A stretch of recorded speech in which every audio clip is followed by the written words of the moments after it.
www.grts.gm. We'll now take our first break. The news continues right after.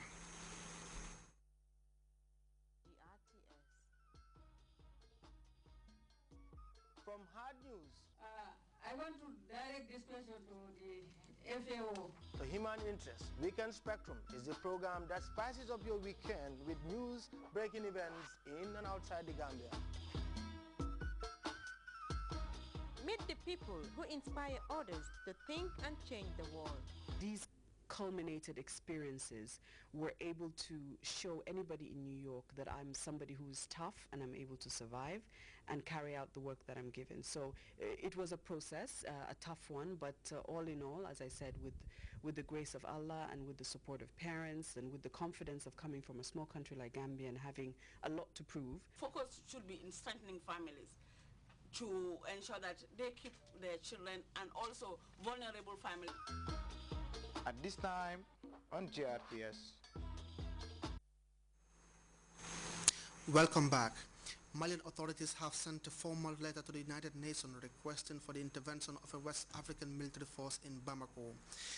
Mali Prime Minister Sheikh Modibo Keita made the formal plea for international aid to help regain the northern belt of his country, currently captured by Islamist groups.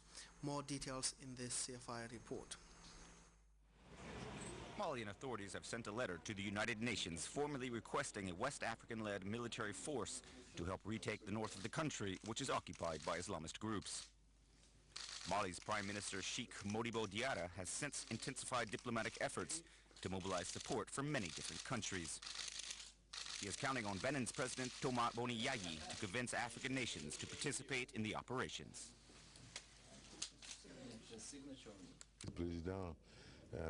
The acting president of the African Union has said that he would make every effort possible to make this happen. Mali's government is also counting on Western powers for support. U.S. Assistant Secretary of State for the Bureau of African Affairs, Johnny Carson, has promised aid to Mali.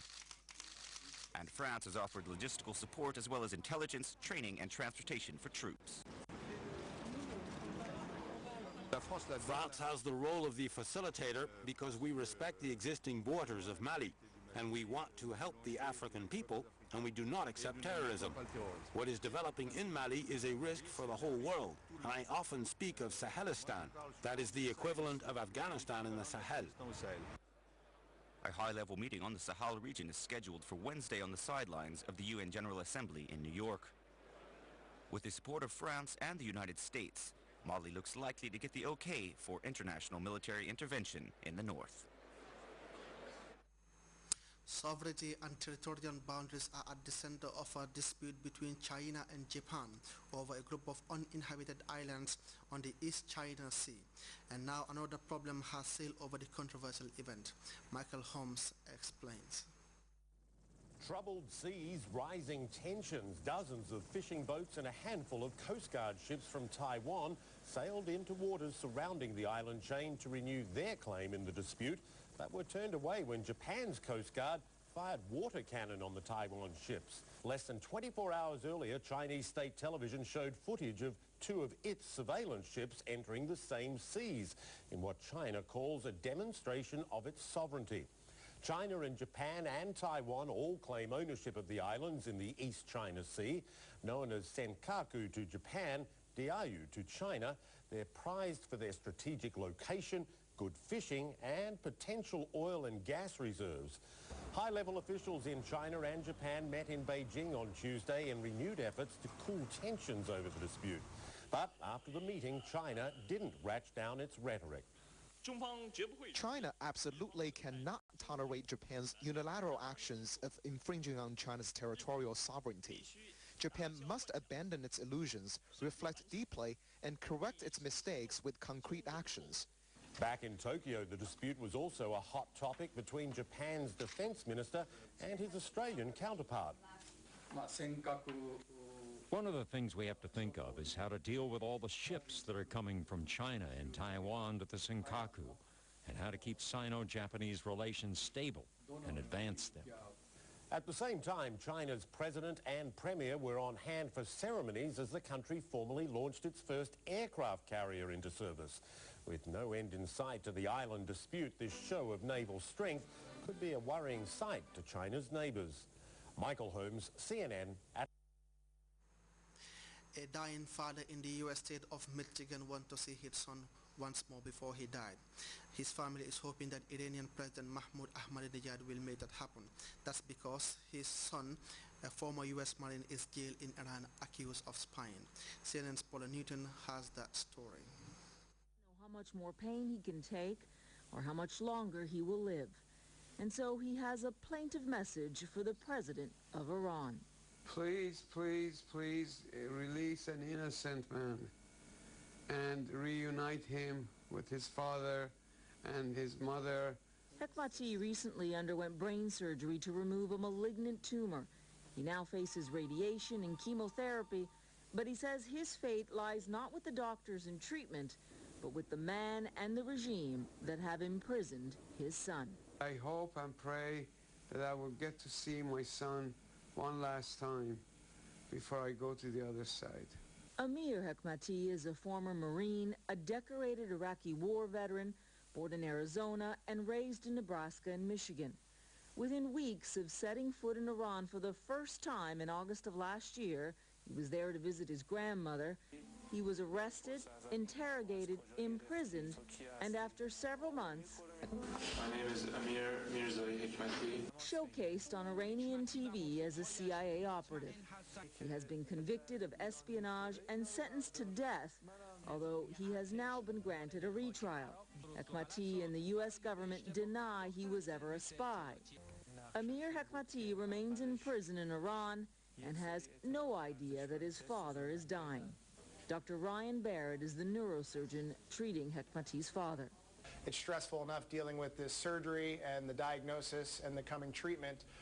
There's no doubt in my mind that any other family or personal issues are going to, make it more challenging. So with President Mahmoud Ahmadinejad in New York now, the Hekmatis say they are putting themselves at his mercy. I'm sure that he's going to hear my voice. He's in the United States. He's going to listen to me, hear me. I just want him to hear my voice as a mother. Don't destroy this family. Please don't destroy this family. Bring Amir home. Amir is the heart of this family. Now facing an incurable cancer, Hekmati says he cannot accept the fact that he may never see his son again.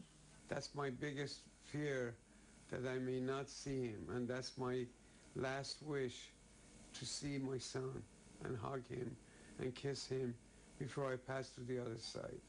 Ahmadinejad has so far refused to meet with the Hekmatis or discuss Amir's case. But somehow, this family hopes that what is now a desperate plea will finally be heard. Paula Newton, CNN. And now over to sports. The Gambia Under-17 played the second game of the 2012 World Under-17 Championship in the Asia capital Baku against female football powerhouse the United States of America. The Gambian side fell another heavy defeat, conceding 6 goals in what is a huge improvement on Saturday's 11-0 defeat to Korea. Our Babakar Senghor has more on today's encounter. Gambia female under-17 team conceded 5 second-half goals in another dramatic collapse against the United States of America. The Azadi Stadium hosting this match-day fixture on the mouth of the Caspian Sea was a scene of impressive display from the small contingent of Gambian fans. The team's first-half display showed signs of encouragement, with the Gambian side holding their own against their more illustrious rivals, until needlessly conceding a penalty midway through the first half. Lively USA attacker Summer Green dispatched the first of her 3 goals with a sweetly stroked penalty. That goal took the sting out of the Gambian resistance, and within seconds of the second half, USA flying winger Darian Jenkins jinked her way past the Gambian left back and smartly cut back the ball for Amber Mignolin to expertly slide the ball past Amigay. The US threatened to run riot at times, with Green and Mignolin in the thick of the action. The Gambian side retreated and defended deep what were hard done by another goal this time. Summer Green's cross-come shot taken at wicked deflection of the thigh of a Gambian defender. More misery followed with the lively Jenkins continuing to torment the Gambian left back, and one of our runs produced another sweet finish.